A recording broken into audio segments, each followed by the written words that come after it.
how can those of us who didn't serve help to connect those who want to help somebody? It's a tough spot to be in if you want to help, but don't know how.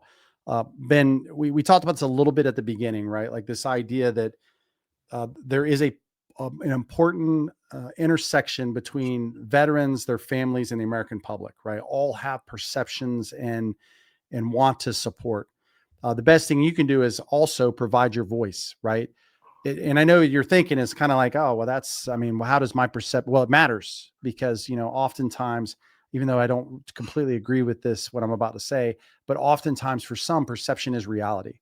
So understanding what you are thinking and how you visualize something helps us understand what decision makers may also be thinking, right? Because that's normally how those things filter in. So that's the very first way I would tell you, become part of the community, become part of the organization with your voice, take our surveys, take our polls.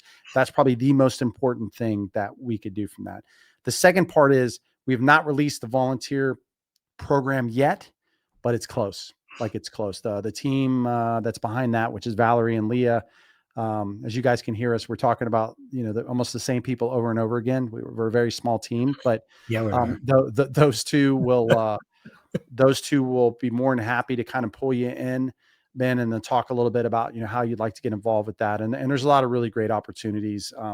Again, we like to go out to other nonprofits and VSOs events. We like to be part of it with them. We do polls and surveys out there, and we need volunteers to come out with us, interact with those veterans and be part of it. That's right. It's one family. So Jim, I don't know if you had anything else you wanted to add to that. Yeah, I would say you're not alone. I mean, there's a lot of organizations that have people that volunteer for them, and we hope you volunteer for us, that weren't veterans. I think of my years at the USO. We had thousands of volunteers across the Southeast.